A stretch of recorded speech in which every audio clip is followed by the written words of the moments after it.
Welcome to Shop Talk Live, Fine Woodworking's bi-weekly podcast. I'm here with Fine Woodworking Creative Director Mike Pekovich. Hey, guys. Associate Editor Anissa Capsalis. Hello. And Michael Fortune's evil twin, Jeff Rose. I'm your host, Ben Strano. If you have questions you'd like us to answer on the show, send them into shoptalk@taunton.com. You can also use the voice memo app on your phone and email us a 30-second audio recording, or you can leave a voicemail by calling 203-304-3456. Any links or articles we mention will be on this episode's show notes page, which can be found at shoptalklive.com. And lastly, if you're watching on YouTube, please go ahead and click that thumbs up button now. So, are you going to be at Bob's Connecticut Valley School of Woodworking open house? I am. That's September 8th? I think so. It's either that or September 4th. I can't remember which one now. What's the date today? Today's the 7th. Yeah. September 7th? Of August, yeah. I'm just wondering, when is this going to air? This is going to air the 17th of August. Okay. So, yeah, in a couple of weeks, I'm going to be doing That's not true. No, I don't think so. This is going to air like the week before. Yes. So why do you ask? Are you wondering Well, because I want people to know that you're going to be at Connecticut Valley School of Woodworking at Bob's open house. I'll probably be there too, but no one cares about that. Oh. But you'll be there. I will be there. You know what I'll be doing there? Kumiko. If I have time. Oh, because... Oh, here we go. Let this one begin. I know what you're going to be doing there. What? Book signing. Book signing. Yay. And credit card swiping with my little square on my iPad. Zip, zip, zip, zip. Yeah, no. So my book, unbeknownst to me, has been sitting in our distribution center for who knows how long, and I have not seen it, so I'm a little bit nervous to say it. And it's not eating you up inside at all. It's killing me. So the first public unveiling of my book will be at Connecticut Valley Open House. I should have a workbench and a big old stack of books and a big old Sharpie. If you want me to sign it, I will. I'm just really looking forward. I hope it looks good. And then if it does, I'm really looking forward to just finally seeing it after like 2 years of work. Yeah, it's pretty exciting. It's pretty frustrating. I bet that it's that here. Close. Oh, really? Oh, you mean, yeah, they're there. You just can't. Oh, do you want to see it? Yeah. No, never mind. That's fine. So, yeah, I'll be there. And you'll be there? I think so. Okay. Yeah, I was planning on it, and then I realized that I'm away for a week, like a week or two after. So we'll see if I can get away. Cool. Huge, even better than a book signing is they have a huge used tool sale out in the back parking lot. At Bob's, there's like 30 tables planned or something. This is not, it's like all really expensive, nor is it flea market. There's nothing really you want to buy. All of the stuff you want to buy, and all of it is really, really reasonably priced. Like you can probably get an old Stanley number 4 or 5 in good condition, maybe put a new blade in it for, I don't want to say like $40 or $50, but it's like that. And it's attached to a Woodcraft, so if you need a new blade, you go into the Woodcraft, buy the blade, boom. Get your Ron Hawk, you're good to go. Yeah. So yeah, tool sale. Yeah. Yeah, Bob's open house is always a fun thing. So yeah. And Bob Van Dyke will be there. I bet you Mike Michelli will be there. Chico Voigt is usually there. Okay. Matt Bickford is usually there. Mm-hmm. Matt Cianci is often there. Will he be sharpening saws? I don't know what he talks a lot. He's just going to be yakking. Really? He's a chatty guy. I don't think he likes me then because he's pretty quiet around me. Really? I think it's just you. No, Matt, who teaches saw making and sharpens hand saws. He sharpens all my hand saws. I think he's usually there. I'm not sure what he's up to. Yeah. And like you said, a lot of tool vendors. So. Yeah. Yeah. September 8th or 4th or I don't know, one of those days. September 8th. It's a Saturday. Yeah. All right. I'm ready to admit that the toolbox that I made a year ago sucks. What fashion? It's just awful. It looks nice, it functions, but the form factor is awful. And I feel the need to like publicly come out and say that was an obscene failure. This is the toolbox I was admiring with you in the shop like a month ago. Yeah. because it's fine. It opens up on both sides. Got a little tool strapped in place. Yep, everything's held in place with leather, which that wound up being less than convenient. The problem is, opened up, it is so large that there's no good place to put it. And your argument was, well, yeah, in this shop, it's annoying. And in the fine woodworking shop, it doesn't fit and it takes up too much room. But it turns out at my home shop, it's annoying and takes up too much room and doesn't fit as well. I'll take it. Can you put it on a little rolling cart or something? It's on a little rolling cart and it's still annoying. Wow. Oh. What? Well, first of all, I don't think you're a good judge of it because I think that toolbox is great. Thank you. And I'll take it if you're going to make a new one. But also, I was shooting in California last week, and I was shooting a really cool kind of dovetail joint with Lou Kern, and he had on a rolling little cart, I have a photograph of it on my camera or on my phone that we can attach to the notes at the bottom of the thing. But he had an IKEA chest of drawers, this little thing with these shallow drawers. I'm telling you, I know nobody else can see it, but I'm going to try and actually multitask and do two things and talk about it and tell you it was really brilliant. It has these small drawers, and it's light, and it's perfect for hand tools of all kinds. Is it actually from IKEA? He's pretty sure it's from IKEA. He has all the drawers numbered. Isn't that amazing? It looks like a very narrow yet tall Correct. set of drawers. How tall is that? I mean, it looks like maybe over 3 foot tall. It's about 3 to 4 feet. Okay. And it has 18 drawers. Wow. Is it top heavy? No, it didn't seem to be. I was rolling that thing out of my way all day. So I don't know if he's really smart. So if it was top heavy, maybe he did something about weighting the bottom. Yeah. Interesting. I'd be all about buying something from IKEA for the purpose of storing things. Never would have occurred to me, but this is a really nice chisels, saws, planes can fit in the deeper ones. Wow. But I'll take your toolbox if you're making a new one. My plan was to just keep it for if I take a class and need to take my tools somewhere and just use it for that. So it'd be in everyone else's way at a class. But especially now that I've got my tools like in a rack over the window, I need to build a little plain cabinet with some hand saw storage, and then I'll be good. But like a nice simple one. Okay. Not like yours, which is beautiful. And one of Taunton's best-selling plans of all time. Huh. All right. So a lot of good ideas in there. You can just take it and modify it. Yeah. Take what you need. all right. Anybody have anything else before we get to the questions? All right. Silence. Golden. All right. Question 1 is from Ray. I recently scooped up a 6-inch Delta joiner with steel knives. I am sharpening the knives myself with sandpaper and a granite slab. My question is, how can you tell when it's time to pull the knives and freshen them up? Is there a specific board foot limit or a time limit? 2 criteria. How much is it beating up your wood? And is it really loud? And does the front end of the board sort of flap up and down as you try to go across it? Seriously, like, and then you're really dull. The other thing, if you're getting tons of tear out and curly wood and that kind of stuff. And the main thing for me is I end up getting nicks in my joiner knives. And so you get a nick before they actually are dull. yeah, definitely. So on the bottom of your board, once you join it, if you feel, a couple of really light nicks, it's no big deal. If you get a big old heavy nick, that's kind of not big of a deal.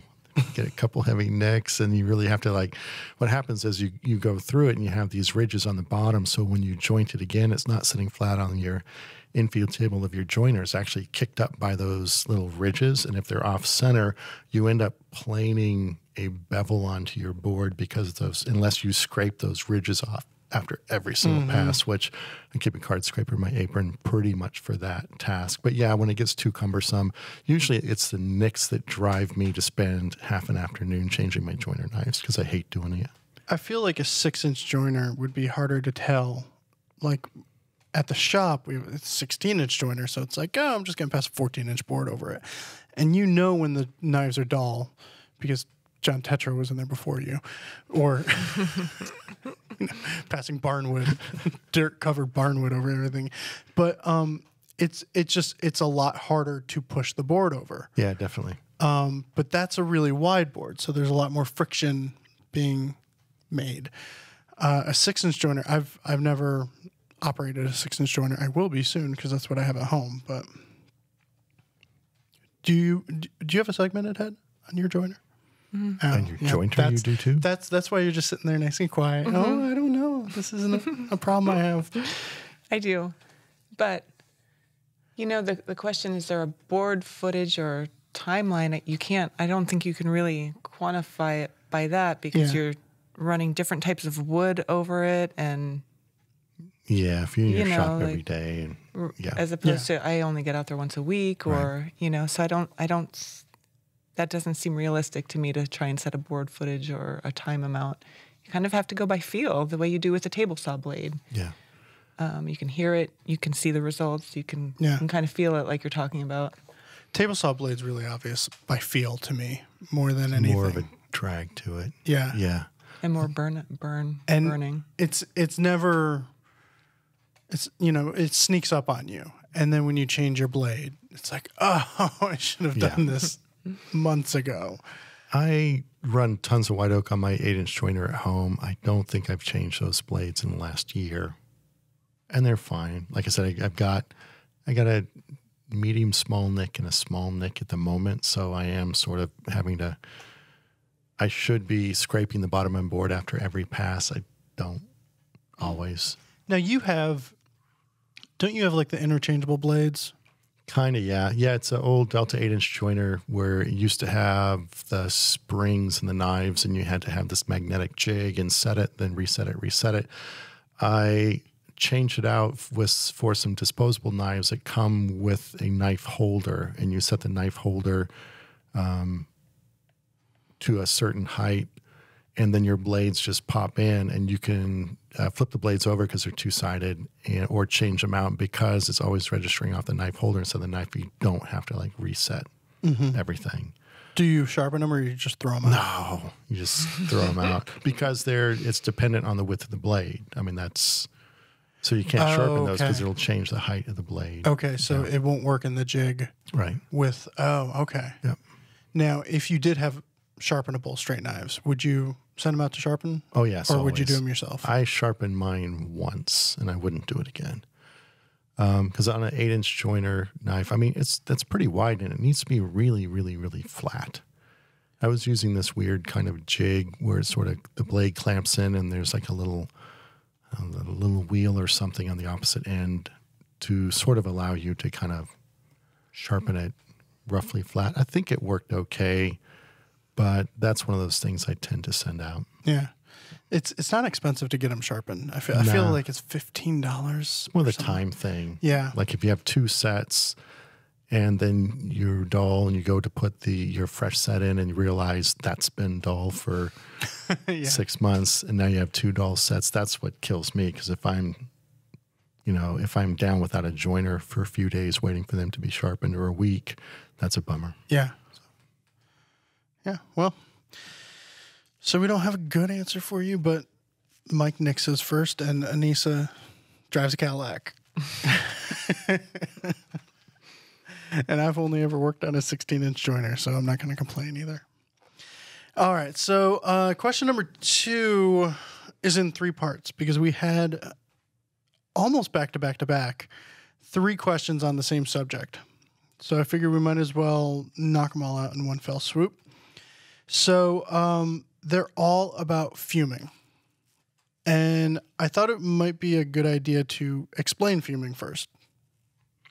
Fuming, as in fuming white oak, is a technique that I don't know if Gustav Stickley originated it, but he used it as a way of coloring oak. He was actually, and I kind of found this out quite a bit later, is actually trying to mimic the look of English brown oak using American white oak. And then when I actually started working with English brown oak, it's like, no, man, you're not even close. This is completely different wood. But oak has a really, really high tannin content, and the tannins react. Number one, it reacts to iron and turns things black really, really quickly. But it also reacts to ammonia fumes, and it darkens the wood through the reaction of the tannins. So, yeah, you basically somehow put your furniture in the vicinity of a concentration of ammonia fumes, and it will turn it colors after a certain amount of time. So usually you make a little tent with a little wooden frame and tack plastic around it. Kevin Rodell wrote an article on doing that. A lot of times I'll just get like a plastic drop cloth and get my furniture in there and sort of drape it over and just kind of weight it down with wood scraps around the edges. I used to use like the 28% really heavy-duty blueprint ammonia, which is nasty, nasty stuff. I've since switched to janitorial strength ammonia, which is 10%, which isn't as noxious, but it's still more concentrated and more effective than regular household ammonia, which is 3%. Can you buy it locally? Ace Hardware. Okay. Yeah. So just go to a hardware store and they'll Go have to the Ace. janitorial. Ace Hardware store. Okay. It's like, it has to be Ace Hardware. I don't know. True Value doesn't count? No. All right. No. If you work at a True Value, let us know. If they have it, yeah. If you're out there, wow, we sell janitorial strength ammonia, let me know. Yeah. We'll give you a good plug. So yeah, and it depends on the weather, humidity, temperature, all that good kind of stuff. The amount of tannins in the oak. I will fume anywhere from 2 hours to get just a really sort of light golden color to overnight if I'm looking for like a deeper, richer brown. Okay. All right. So we have 3 questions. And the first one is from Chris. I've heard that it's important to ensure all pieces come from the same tree in order for consistent color matching when fuming with ammonia. How do you do that if you are buying from a lumberyard instead of a private sawmill? My lumberyard has stacks of white oak, but it's impossible to ensure they come from the same tree. Have you ever noticed a difference between? Yeah, ammonia, I mean, just like anything else, I mean, the ideal is to get all your wood from the same log. That's like Ideal. ideal. Yeah. How often does that happen? Not that often for me. And then also because the varying tannin contents in different logs, you are going to get different colors based on, fuming different boards. So like anything else, I mean, the reality is you're probably going to be working with boards from different logs within a piece. And I think what's important is just to get the like pieces from the same board. So if you're doing a table, get your four legs from the same board, get all of your aprons out of a single board. If you can, get your top on a smaller table from pieces of the same board, then at least, even though the colors are going to be slightly varied, there's going to be a logic to it. Mm-hmm. That's what I do with any wood, whether I'm fuming or not, is I try to be strategic about grouping like pieces and trying to get those out of the same board if I can. And at the lumber yard, a lot of times you can identify, a couple, 3 boards that definitely were sawn from the same log. Mm-hmm. Look at the end grain, the width. Look at any defects like knots that'll transfer from one board to the other. Chances are, if it's a fresh stack you're going through, you're at least going to be able to get a couple sets of match boards. That's typically, I'm pretty lucky. And if I see a bunch of match boards, I will buy them even if I don't need them for that project, just because I'm going to be able to put them to use in a project later on. Mm-hmm. When we were up at Kevin's shooting the bed, mm-hmm. I remember him mentioning that the 12-quarter bedposts. Mm-hmm. What, you were going to say something? No, go ahead. I know. Well, the 12-quarter bedposts do not fume as well as the rest of the bed or something. What did he do about that? Do you remember, or did he just not worry about it? I think he was talking exactly about what we're talking about here. Yeah. And he had mentioned that he'll vary the times that he's fuming something if he can, because I don't know if you recall, we were working with a bunch of different props, but we were also working with the actual bed. Mm-hmm. And he didn't glue some of the pieces up for us. We kind of I don't know if it's Right. okay, but Yeah, I'm going to no, say it's this. fine, that's fine. He kind of fudged it in the glue up because he knew that he had to fume them separately.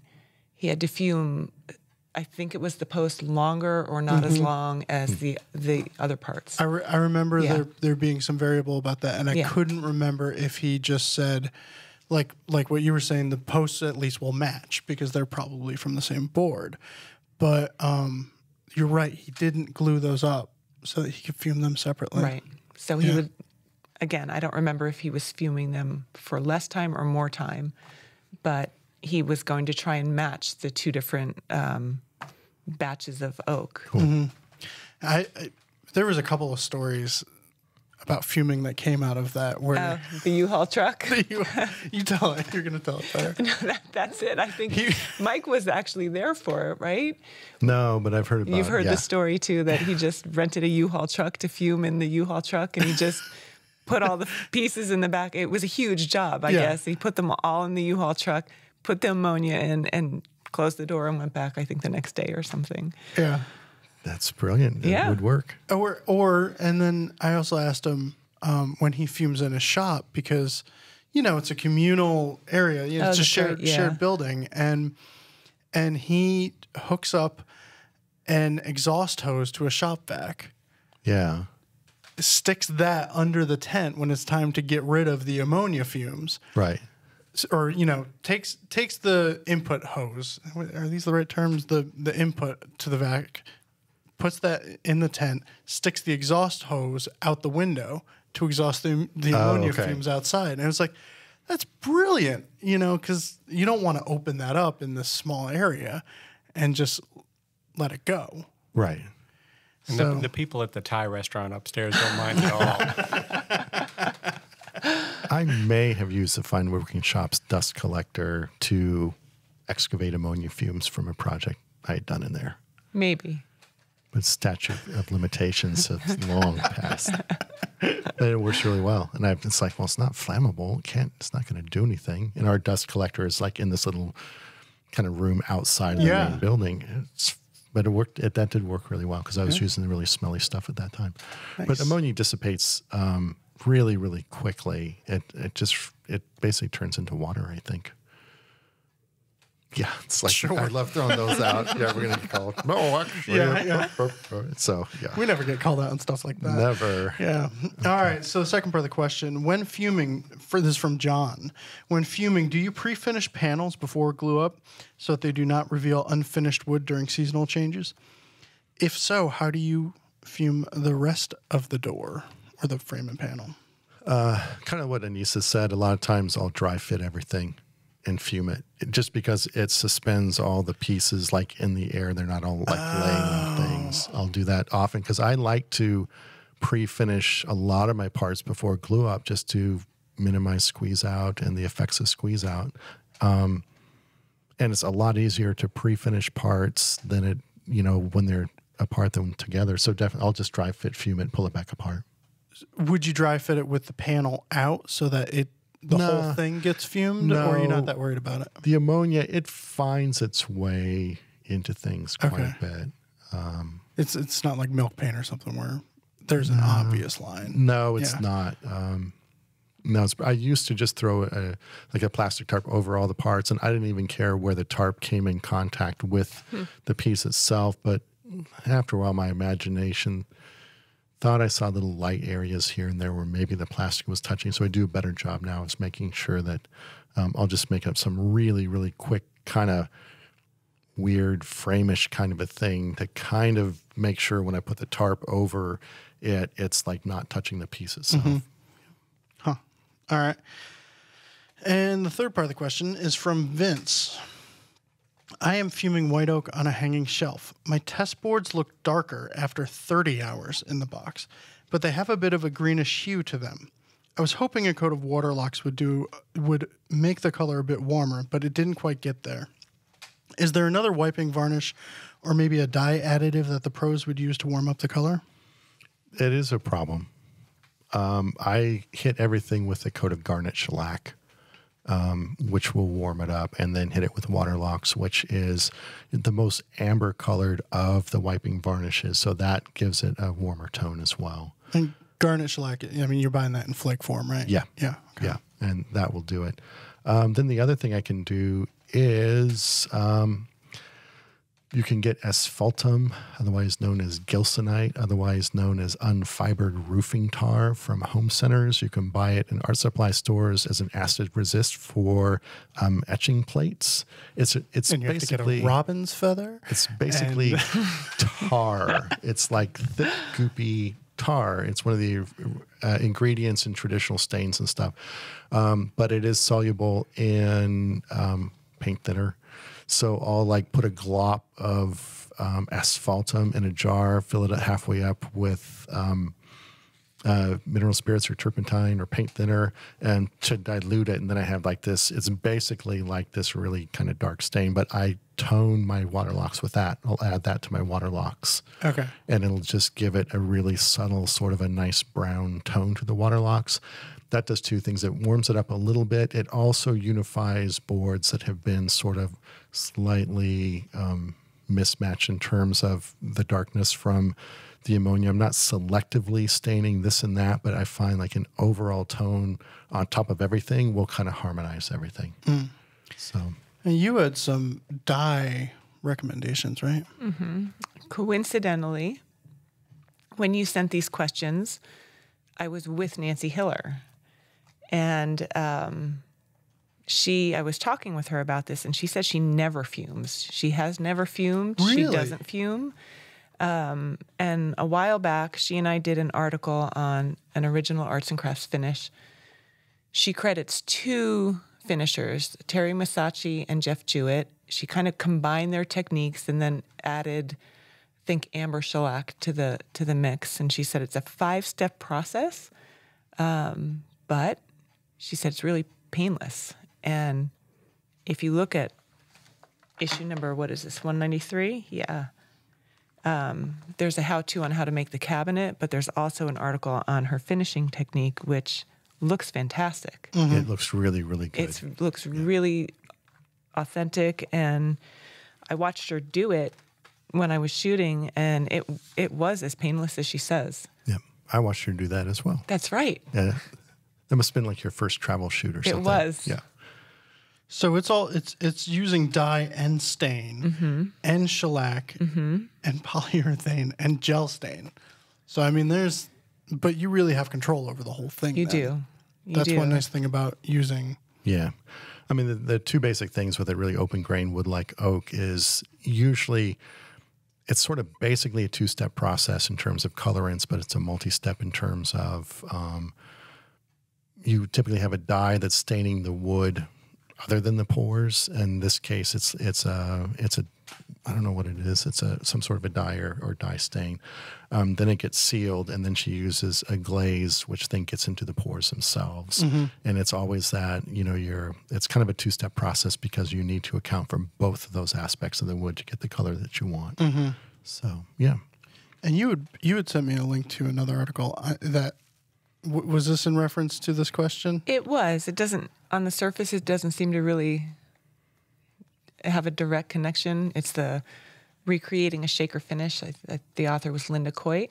And what happened was Christian Bexford did a commission where he reproduced some shaker pieces, and she did the finishing. And that article is amazing because she puts in a whole toolkit. And while I was there, she didn't like the way something came out. She was matching boards the way we were just talking about.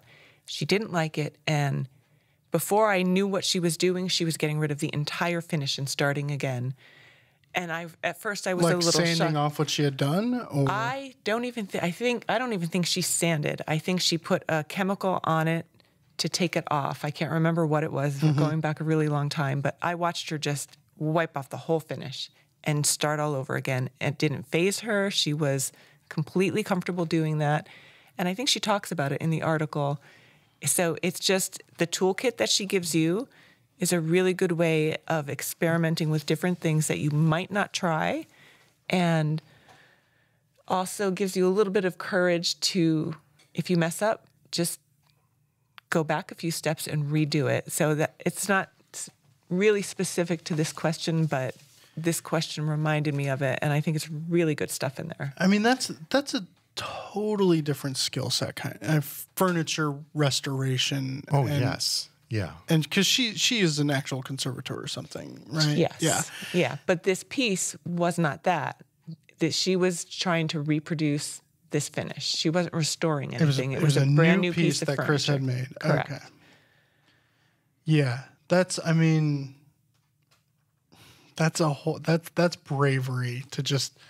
It is. To just be able to just go, no, and start again. I know. Yeah, I would just keep trying to fix it and just keep adding Band-Aid after Band-Aid after Band-Aid. Or sample board. Yeah, and you know what? In our our question asker uses test boards, and Thank you. That's something very, very wise. It is. Not all of us follow that, but we all preach that. We all write it in our books. Yes. Yeah, I don't think I've ever actually done a test board all the way through, and I should. But I've also really simplified my finishing these days. To what? It's pretty much, it's 50-50 boiled linseed oil and just Minwax polyurethane, and then thin down, wiped on. That's it. And it's boring, but it never fails me. That's a good finish. It's boring and predictable, and it gives you the results that you want. It's easy. You have to be a little bit patient. Yeah. But yeah, it's just like, okay, I'm not going to screw this up now. Yeah. Hi, I'm Tom McLaughlin, host of Rough Cut with Fine Woodworking, sponsored in part by Felder Group. Season 8 is now airing on PBS and brings unusual, unique design inspiration and easy-to-follow project instruction to woodworkers at every skill level. Check your local listings or visit finewoodworking.tv to watch right now. Who wants to start with our smooth moves? Anissa? I don't have a really good smooth move this time. Does it have to be a recent smooth move? No. All right. So one time, a long time ago, once upon a time, I was getting ready for a furniture show. I was finishing up at the College of the Redwoods, and there is an end-of-year show. And I was down to the wire finishing this piece that I had spent a couple months building. And it was a coffee table with a base, and so was pulling all-nighters for the week or two beforehand, and in order to attach the base to the top of the coffee table, I had to do everything upside down on the bench, and I mean really down to the wire. The show was that day. I'm attaching the base to the top. It's upside down on the bench. I actually ended up having a whole pit crew trying to attach in the different corners, which was great. We turned it around, and there was a screw underneath the top when I put it upside down. And so there were a lot of people just putting a lot of pressure and the base. Ouch. And just those little screw track marks all over. Yeah. It was really brutal. I may have cried. I'm about to cry right now. It was just, I was exhausted, and I was, just trying to get to this show and get my furniture ready. And if I did cry, it was only for about 30 seconds. And then I got the iron out, and I steamed it out as much as I could and tried to put a little patch in there. And I couldn't take the finish off the entire thing, so I was spot finishing the one section. But you got through it. Yeah. Yeah. And nobody knew it but me because we had a little table tent thing, and I popped it right on top. So like a card that said "Made by Anissa Capsalis." Right. Slightly off center. That's a pro move right there. There's a lesson to be learned there. Wow. Yeah, that's my sad not so recent smooth move. I've done that, and that's never quite that bad. It's always like, a chunk of wood or something that just kind of digs in. Yeah. And that's one thing that as we go from shop to shop with all of the authors that we work with, that's one thing that I've noticed is everybody's very, very careful about clearing off the bench, brushing it off before they put something, a top down on it or something like that. It's like, that's a really good habit to get into that I'm working on. Yeah. What do you got, man? I've got two related, I don't know if they're smooth moves so much as like, you're not very bright. And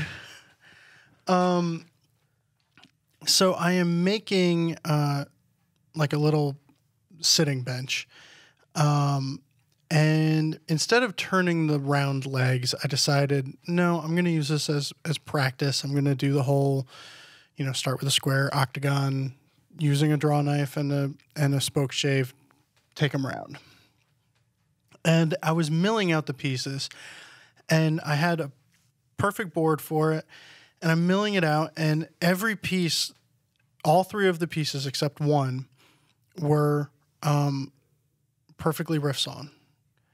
And the whole time, I'm sitting there going, this is really, you're doing this as a skill builder, this is practice, and I'm just getting more and more annoyed with myself that this one piece is flat sawn. Not realizing I'm about to make these into round pieces.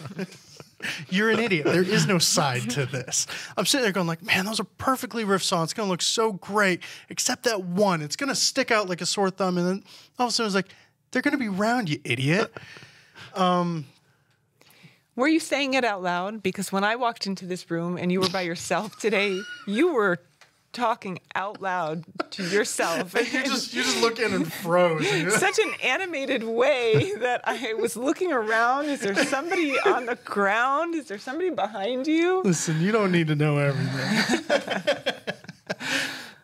But the other corresponding smooth move was as I'm making these legs, I've been doing one a night just about, and a whole lot of fun, just, on a shaving horse, 2 tools, and layout lines, and just go out there, do a little bit of the process. Then it was too hot, so I take my shaving horse outside. It was beautiful. It was like, come on, this is the life. This is why chair making is so wonderful. But I was really having a hard time getting actual round legs. And I realized eventually that when I am taking these squares to an octagon, I should have been, as I'm drawing the layout lines, but I need to be taking the line and not leaving the line. Right. To get a true octagon. And the stupid thing is, sometimes you trust the layout line and not your eye. Yeah. Or you trust the line and not your feeling about it. And it's like, as I'm taking these legs from an octagon to 16-sided, 32-sided round, I know I'm not making a round leg. And I did 2 in a row. The first one, I was like, okay, you're out of practice. It's been a year since you've done this. The second one, it was like, no, that's kind of the same. There's something going on here. There's something wrong with your process. And the third one, I went to the line and I look at it and I go, this isn't an octagon. All 8 sides should be equal. Yeah. So then when I shaved the line away, all 8 sides were equal. Last night, took that one to round. It's round. Yes. You would never be able to tell it wasn't done on a lathe. Well, whatever. But it's round. This one is round. Cool. And it's just, sometimes you just got to trust your eye. Yeah. Or trust your eye enough to go, what's going on here? So that's my smooth move. Well, that's good. Yeah. Because you're better off now than you were before you made your smooth move. Yeah. That's the idea, right? That's the best kind. That's not the idea of making smooth moves. I think, Anissa, you're probably better off now than having glued everything to your workbench with CA glue. That keeps coming back Yeah, it's does. at me.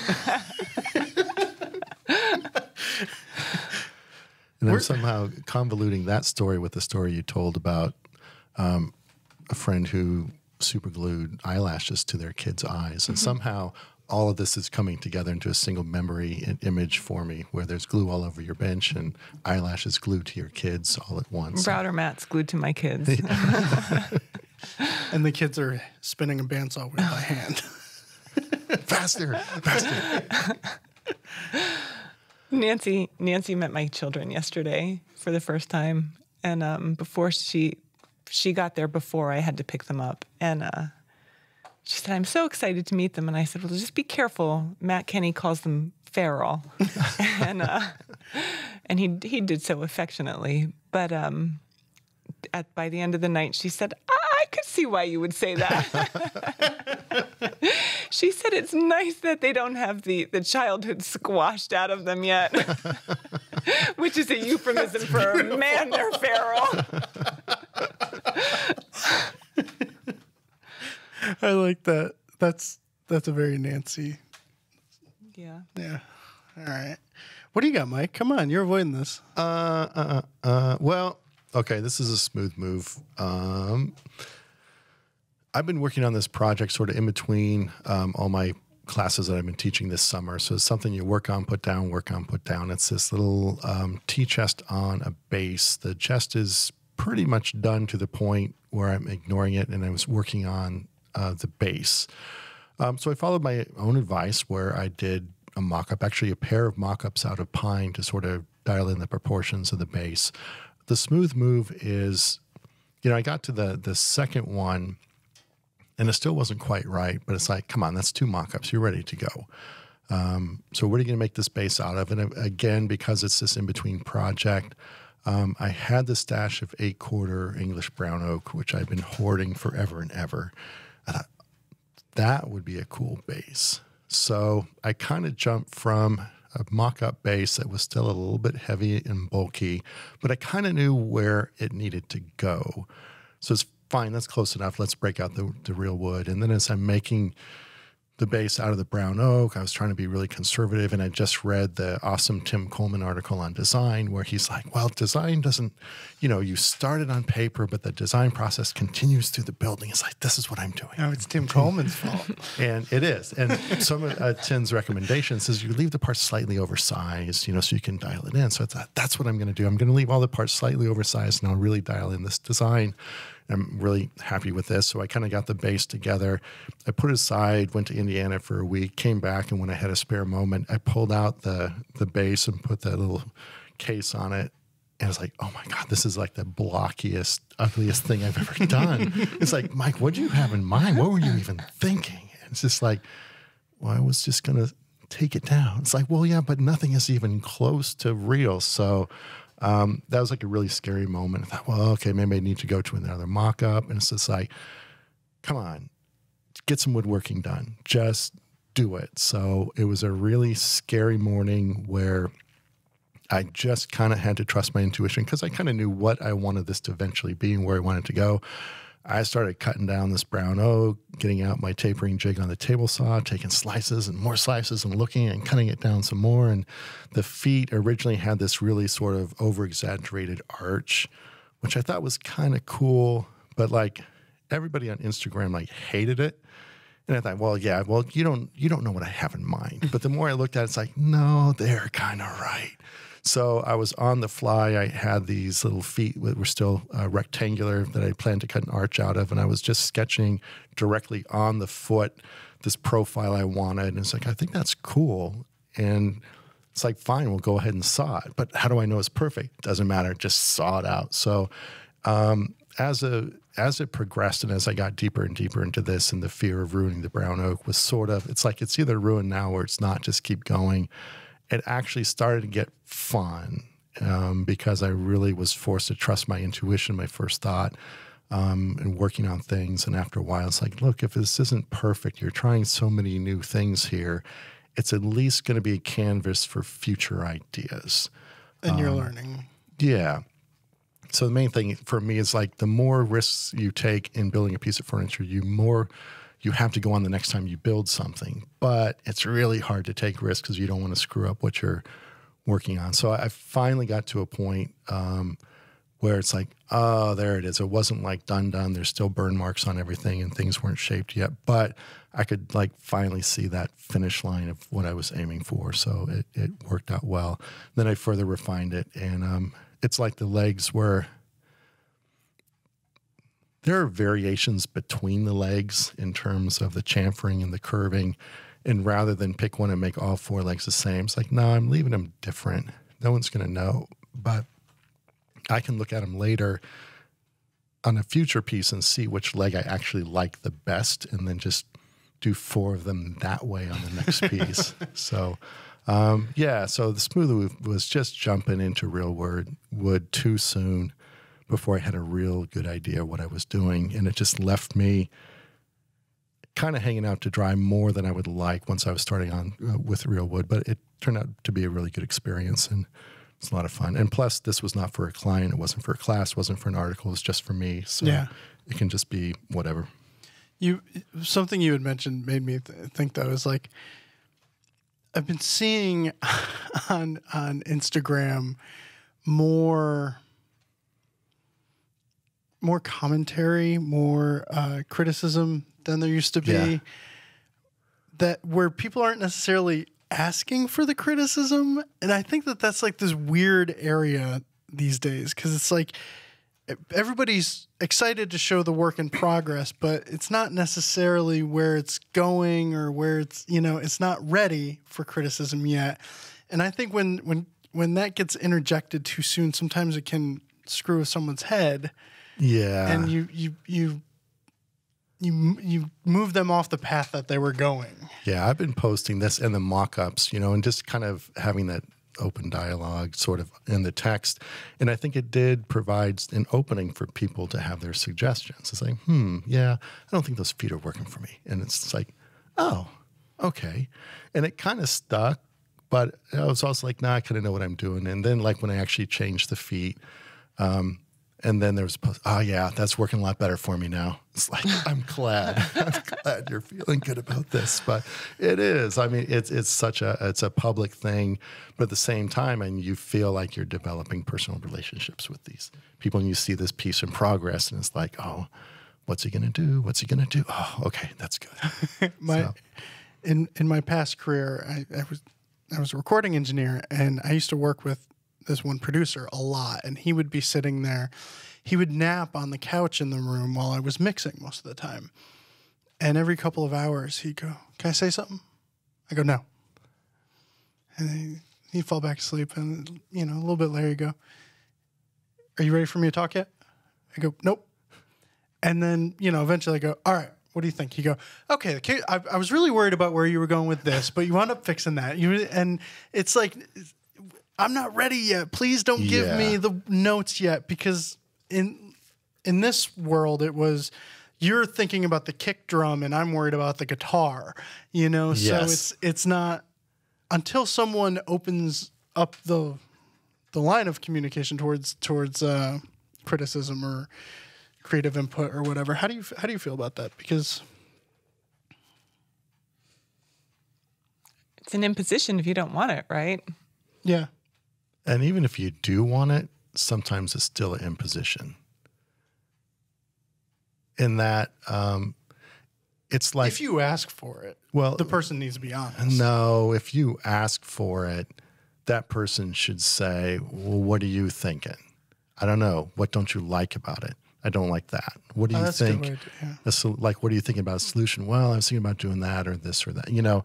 It's like I never say, you know what, do this and cut this here and draw it, because the problem is as you're designing, I mean, the creative ego is a really, really fragile thing. Mm-hmm. By that, I mean, it's like to be able to trust your intuition and like actually act on it and do it.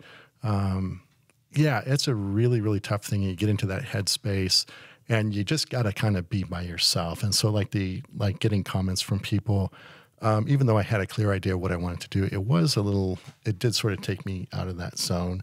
But the minute you go to someone and say this, if you offer them a suggestion and they start to take it, their internal compass goes away, and their compass is now sort of, you own that compass. It's like that whole decision-making process is now sort of beholden to this outside voice, and you start to trust someone else's voice more than you trust your own. And it could be good, it'd be fine, but it kind of tears down that kind of flow and drive of making something. So I feel like no matter what anyone says to me about anything I make, my initial reaction is screw you. and then it takes an hour or two to settle in. And sometimes I go, now screw them. But sometimes it's like, yeah, maybe. And I mean, usually it's from someone that I do trust what they say. I have found sometimes you're looking for criticism or ideas or collaboration, and when you don't get it, that's almost just as bad. Because I remember there was a table I was working on. I feel like everybody here was like afraid to like hurt my feelings. I was like, this base isn't working. Everybody's like, yeah. And it's just like, and it was like, I wanted to like just scream, like, stop me from making an ugly table. And like, I couldn't get I don't want to make an ugly table, you know? But, Well, yeah. what were you feeling? What was it that you didn't like about the table? see, that works, right? Yeah. But maybe that's the way that the communication should be delivered. Yeah. What are you thinking? What would you do? You know, I like that idea because you're kind of focusing the areas for criticism and the areas for input. Because all of design, once you get that initial spark of inspiration, all of design is about working towards an absence of negatives. It's like getting rid of everything that's wrong with it. And whether you sort of are aware of it or not, what you're really saying is getting rid of everything that is taking it away from what kind of you want it to be, even though you can't quite see what it is. So it's always what's wrong, too heavy. Okay, cut it down. Or I'm afraid. Well, then get a piece of wood and mock it up and then see how you like that. It's always working. Yeah, getting rid of the stuff you don't want. Even design at the magazine, a layout, it's just about what's wrong with it? Where's the hiccup? Where am I stalling? What piece of information isn't making sense? Or why am I moving from this picture to this picture in a layout when I should be moving down to this picture? Okay, that's broken. Let's fix that conduit of your train of thought. And so it's always, and then when you get to good, it's always really, really simple and obvious. Like, oh, yeah, that's nice. It's like, yeah, because I got rid of every single thing it shouldn't have been. So I think it's more that. You know, the first thing is, what should I make? What should it look like? That's the front end. That's that spark. And if you start building before you have that sort of compass point to aim towards, then it's just like, it could be this, or it could be this, or it could be this. But if you don't have an end point to get to, then, yeah, it can be like a million things. Mm-hmm.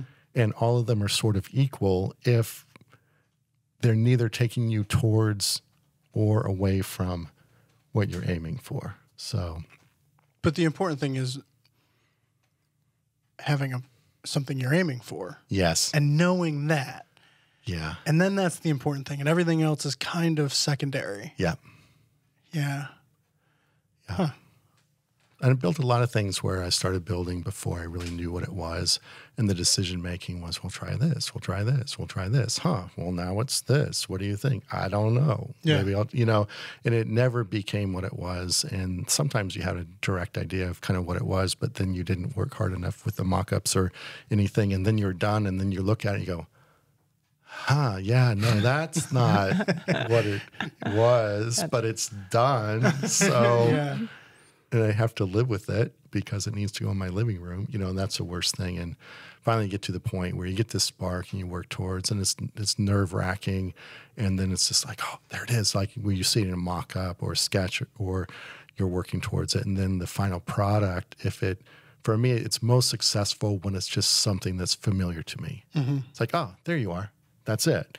And that doesn't mean like it's exquisite or beautiful or perfect. It's just matches what I was setting out to make. And that's like a really, really good feeling at the end of it. That's probably the best feeling I could hope for at the end of a project is it what I aim for it to be? Yeah. and then you can move on from there. When you were at College of the Redwoods, I would assume that that's an environment where there's like a lot of Input. There's input, a lot of input. collaboration. Yeah. Do you ever miss that these days? Yeah, it takes you out of the vacuum, and you get, not only are other people watching what you're doing and giving you input, but you get inspired by what's happening around you too. And it gets you thinking in a way that you wouldn't have thought. Mm-hmm. Yeah, definitely. I mean, it's an incubator. It's a creative incubator. Should be. That's the base for a reality TV show right there. You put 23 people in a room together, all different levels of woodworking ability coming in, all this pressure that kind of builds throughout the year. And it's not a bad kind of pressure. It's a good pressure, but yeah, there's a definite benefit into being creative in a space where other people are being creative in the same field, but in so many different ways. It's a huge luxury. Yeah. Yeah, I definitely missed that. Again, it was in a different media or whatever, but I missed that, like everybody digging in on this one thing and like arguing about it and then coming out the end and it being better or worse for everybody's input. But it's school especially, that was something very comforting about that. And then all of a sudden you're out in the real world and you're like, oh, it's all on me. So, all right, we should move on to another question because that went far. Yeah. All right, let's see. Question number 3 is from Aaron. I have seen conflicting information on edge gluing flat sawn material. Some urgently stress the importance of alternating the direction of the growth rings on the end grain. On the other hand, some very reputable sources stress the importance of orienting the board in whichever position yields the most natural grain position across the panel. Who is right? Anissa's right. Always? Always. Pretty much. How do you handle that? I think aesthetics come first. I mean, there are both schools. Some people say it doesn't matter. And in theory, if the one board is going to cup, if it's going to cup, it's going to cup in this direction. And if the other one is going to cup in the opposite direction, in theory, they'll hold each other in place more so than if they're all cupping in that direction. Mm-hmm. But in the end, if you're putting ugly faces together to try and make that happen, right, what's the point? That summed it up pretty much as succinctly as can be. What's the point if it's ugly? And you're not sure that it's going to cup, and there are ways you could put a cleat on the bottom, you can put a breadboard end if we're talking about a tabletop. I think the aesthetics are more important. And that's, like, to me, the majority of proper furniture construction is going to constrain most any glue up like this. And you could say that keeping all of the faces of the boards oriented in the same direction and dealing with a large uniform cup is much easier to control than if you have this sort of washboard corrugated up and down and up and down and up and down. Interesting. So, yeah, Anissa's dead on. It's like aesthetics has to come first. And like planing direction is like a really close second. So all the grains, like hand planing direction, you want all the grain. Yeah, oh, really? So it's lined up in the same direction for hand planing. That's nice, and a lot of times those are not counter to each other. And a lot of times keeping the same surface of the board facing up works in your favor, because if you have a board and you open it up as a book match, that's where you're going to get alternating, up and downs.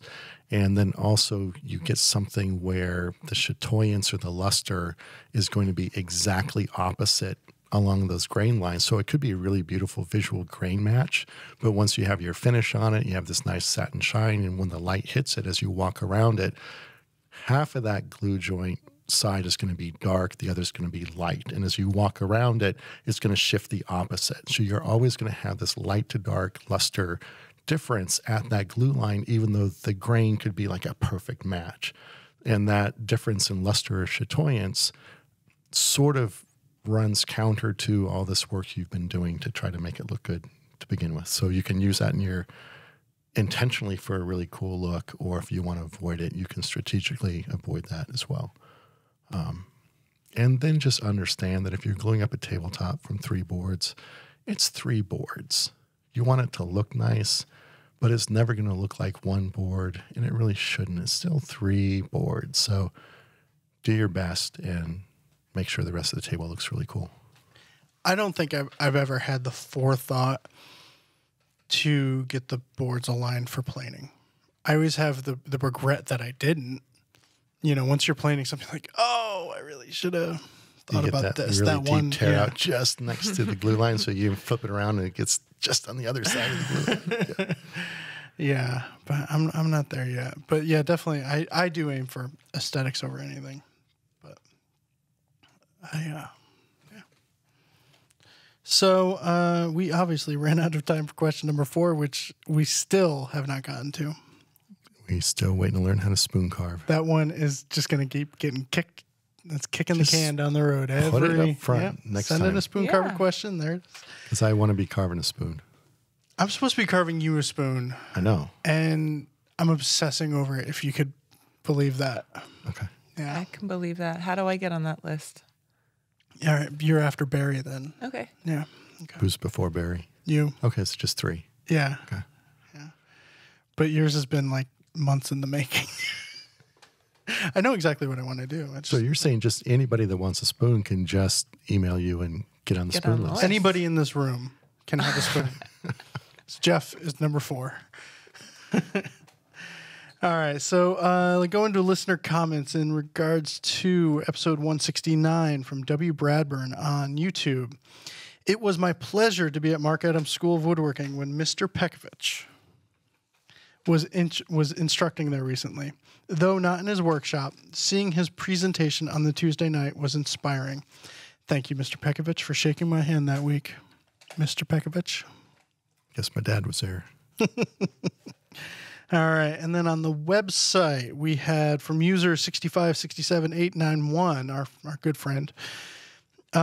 Just want to pass on my congrats and appreciation to Anissa for her interviews on the possibility of teaching design in the latest issue. Woodworking is so much more than tools. It's important to focus on the creative process as well. Bravo, Anissa. More, please. And then on iTunes from Stockdom993, along with a 5-star review. That is awesome. Love the podcast. Super informative. And I feel like I know Mike and Ben and Matt and Anissa as friends. Is that weird? Really, I look forward to each and every new release. Keep up the great work. That's not weird at all. In fact, Anissa really welcomes phone calls and such. So we're going to post her phone number at the bottom of the show notes and just give her a call. All right. I have a recommendation this week. Oh. It's an Instagram account. It's a guy, Matt White, in New Hampshire, who makes spoon carving knives. He makes Lloyd knives and hook knives. And he posts a lot of really, really great process photos. And it's one of those accounts where you go like, oh, that's why stuff's expensive. Because it's really hard. There's a lot of work. But give Matt a follow. His I'll post a link to his account. It's Matt White _TMW. Cool. Anybody else have any recommendations? Kind of do. Do you? Go ahead. I may think of one. I may not. Okay. I'm thinking people should get on the Wharton Esherick Instagram page. Oh, that's I cool. didn't even know there was one. There is. They're not prolific posters, but every once in a while they pop in something that's really they show the house in different seasons, and there's always beautiful photographs of stuff. They posted the other day a radio cover that he did, really beautiful. I had never seen it before, and they keep you up to date with some stuff that's happening in the Philadelphia area. So it's a pretty good one to follow. Right on. That's cool. And you did give me an idea because I just came across Brian Boggs's Instagram page where he's like the mad scientist of woodworking. He's absolutely brilliant in his methods and problem solving. And he doesn't have a lot of posts, but the majority of them are videos that are just so insanely smart that you will become smarter for watching them. Their stories are really good. Their Instagram stories Yeah. are good. I don't think you I don't. you don't do stories that, very much, no. but their stories are like, it'll just be like, oh look, there's like 30 seconds of somebody hollowing a seat, and you're like, what is that contraption they're using? And it's just really interesting. So, and I have a fine woodworking archive. We ordered like 4 or 5 of these to give away, and I've just forgotten to do it over the past year. But if you want a chance to win this archive, it's like $100 ticket right here. Wow. Only 100? I thought it was more than that. I think they're about 100, but Well it's, worth it. It's the whole shebang on a USB drive.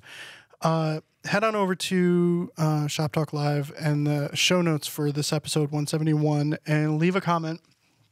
Thank you, Anissa. Look at you. And leave a comment and, try and say something constructive or something like that. And for every comment someone posts, one per user, we'll enter you to win that drawing. Or you know what? I'm not going to do the comment thing. I'm just going to have like a drawing thing embedded in the page. So enter over on shoptalklive.com for that. But that's all for this episode. If you have questions you'd like us to answer on the show, send them into shoptalk@taunton.com. You can use the voice memo app on your phone and send us a 30-second audio recording or call 203-304-3456. If you're watching on YouTube, click that thumbs up button. We'll be back in 2 weeks with another episode. Thanks for listening.